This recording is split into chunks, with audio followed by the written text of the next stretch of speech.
Welcome back. We are diving deep today into, into a world where the smoke from this huge naval victory barely clears before these really intense personal dramas kick off. Secret dramas, even. Exactly. We're looking at sources around that famous British win HMS Shannon taking the USS Chesapeake near Boston. Yeah. You know, right in the thick of the Napoleonic Wars. And it's such a stark contrast, isn't it? You've got this massive public celebration first. Oh, absolutely. The sources paint this amazing picture in Halifax. Dories, yachts everywhere, crowds just screaming, "Bravo, huzzay!" Total euphoria, like Britannia rolls the waves again, you know? Yeah, the lion roaring. But then you look at the ships themselves and the people who actually fought. Yeah. And it's just slaughter. It's grim. It really is. The Shannon alone lost 23 killed, 59 wounded, and the Chesapeake, way worse, over 60 killed, maybe 90 wounded. And that quote from the Admiral. A bloody business, a cruel business, but worth it. That just sums up the cold calculation, doesn't it? Strategic win versus, well, terrible human cost. And that human cost, that suffering, that's really the thread we need to follow today. Because while everyone else is celebrating, our main characters are immediately plunged into crisis. The exhaustion, the hidden burdens, it's palpable. Okay, let's get right into that. The immediate aftermath. Jack Aubrey. Oh, He was just a passenger in this fight, technically. right. But he's definitely enjoying the reflected glory, even though he's still got his arm in a sling from that old musket ball wound. But Stephen Maturin, the ship's surgeon, he's in a completely different reality. Oh, Stephen's shattered, utterly. The text describes him, blood-spattered, black coat, eyes red-rimmed. He's just done a major amputation. And he's got no time for the celebrations.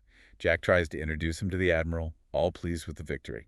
And Stephen just snaps, basically. Says he wouldn't stop to chat with the Archangel Gabriel himself. He's living proof of the bloody price tag on this victory. And it's not just the battle casualties weighing on him, is it? There's this whole other private crisis building. Yes, involving Diana Villiers, Jack's cousin, Stephen's fiancée. She escaped Boston with them. And what's really interesting, she's not just hiding below decks. No, she's right in the thick of it afterwards. Seen helping in the sick bay, carrying a basin, doing the grim work. But she has this secret, this devastating secret. Which Stephen the physician figures out. He observes the facies, he calls it, the complexion, the mood swings, and he confirms his suspicion. She's pregnant. And crucially, it's not Stephen's child. It's her former American husband's. This is where things get incredibly difficult. Agonizingly sharp, as you said. Diana is desperate. She actually begs Stephen to arrange an abortion. She mentions this specific Indian remedy, the holy root. But Stephen, he refuses, flat out. Instantly, he says his job is to preserve life, not to take it away. It's his oath as a doctor. And that refusal just creates this massive impasse between them, two people who are meant to be getting married. Wow. Okay, so while Stephen's dealing with that, Jack's got his own storm brewing. He might be the hero of the hour at sea. But back home, disaster looms. He's incredibly anxious about this damned fellow, some kind of risky speculator, a projector, who's pushing Jack's wife, Sophie, to sell their home, Delderwood. And the accounts are a mess. He can't make head nor tail of them. It's that constant theme, isn't it? The roar of victory immediately drowned out by the quiet panic of personal finances collapsing. And then there's a career hit, too. Right. Adding insult to injury, he finds out his political enemies Hart and Ray are gaining power back at the Admiralty. So literally, at his moment of greatest public fame, he realizes his whole life, home, and career is sort of crumbling underneath him because of politics he can't control. And those politics directly impact what happens next, especially for Stephen. Because if the naval world is kind of failing Jack, Stephen's other life starts to pull him in. Yes. The scientist and the intelligence agent. We see the scientific side first. He gets this unexpected, prestigious invitation, address the Institut de France on, of all things, the extinct avifauna of Rodriguez, extinct birds. And he loves that, doesn't he? He notes how natural philosophy does not regard this war. A nice thought, maybe a bit naive, because the war definitely regards Jack Aubrey. Yeah. Jack was hoping for a big command, the frigate Acasta. 40 guns. Doesn't get it. And why? Turns out Jack's own father, the general, is running for election as a radical, which basically puts Jack on the government's bad side. His father's politics are torpedoing his naval career. Just like that. So, with Jack sidelined professionally, the intelligence world comes knocking for Stephen. Right. Sir Joseph Blaine recruits him for this critical top-secret mission, Grimsholm. It's this heavily fortified island held by Catalans, crucial to the war effort. And Blaine really stresses the danger. The war's in its most dangerous stage. The channel's threatened, national credit is low. They cannot lose The Grimsholm. last agent they sent, Konsich, died trying to get there. Ship disaster in the Baltic. So the stakes are incredibly high, deadly serious. And Stephen, knowing he needs the absolute best seaman to get him in and out, he makes a demand. He insists. Jack Aubrey has to be his captain. Calls him a Ulysses by sea, whatever he may be by land, which is quite the assessment of Jack's capabilities. Huh, yes. And Jack. He takes the command, even though it's just a small sloop, the Ariel. Way below his rank. But he needs any command right now. Needs the pay, needs to stay active. The mission's urgent. And we get this great little practical detail, Jack explaining longitude to Stephen, how vital an accurate chronometer is. Yeah, he boasts about his Arnold's watch only gained 20 seconds between Plymouth and Bermuda. Amazing tech for the time, essential for hitting a specific point on the map at the right time. Which they need to do. That urgency leads straight into this thrilling chase scene.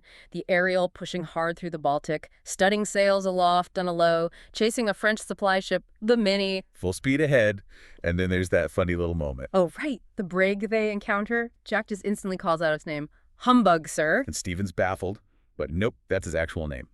Humbug. It's just one of those wonderful, quirky details. Gives you a real flavor of the era. But yeah, the chase, it doesn't end well. No. Disaster strikes again. The Ariel is wrecked, or possibly captured, after a fight off Brittany. And Jack, Stephen, and their Polish companion, Jagiello, they end up prisoners.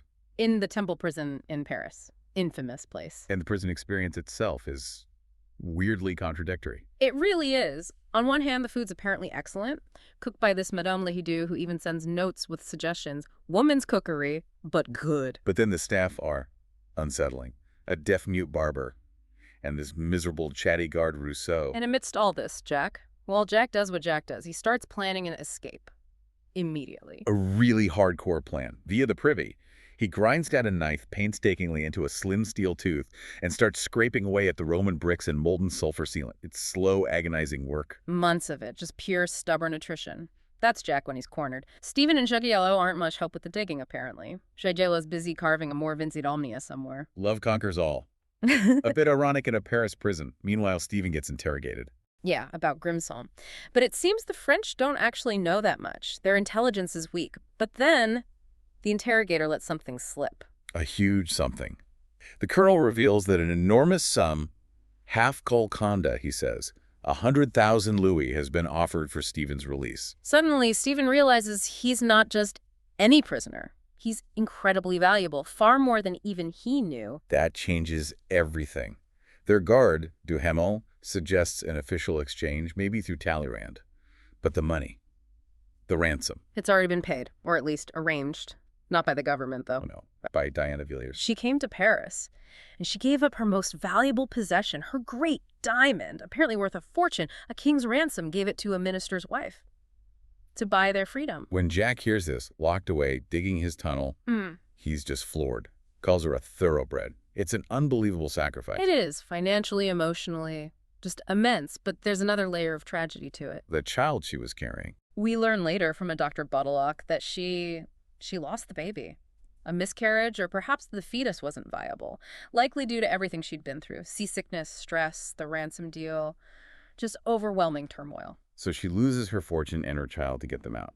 Devastating. Which brings us to the final act of this whole drama. Diana is free, thanks to her sacrifice, but she's in this impossible position. Right. She can't really stay in England comfortably. There's the potential gossip Halifax, the pregnancy, and legally, she's still technically an American citizen, an enemy alien. She needs status, protection, nationality, quickly. So on the ship home, the Oedipus, captained by young Babington, Jack's protege, Stephen proposes. Oh, it's maybe the least romantic proposal ever. It's stripped bare of any sentiment. He presents it purely as a matter of expediency, necessity, and law. Basically, we need to get married so you're not deported. Exactly. And Diana's reaction? Understandable, really. She's furious, hurt, calls it a groveling, utterly mundane and businesslike proposal. I mean, after everything she's done. Yeah. You can see her point, but needs must, I suppose. Necessity wins out. They talk it through, reconcile after a fashion, and decide to do it right there, right then. On the ship. and Captain Babington performs the ceremony. He actually remembers Jack telling him years ago to be prepared for the unexpected. He has to dig out the prayer book, finds the marriage service tucked away just before the burial service. Talk about irony. Beautifully ironic, yes.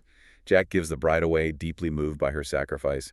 Stephen uses his own amethyst ring, and they're married. United by expediency, by compassion maybe, but mainly by legal requirement. These two incredibly complex intellectual people finally together because of paperwork, essentially, overseen by a very young captain just trying to find the right page.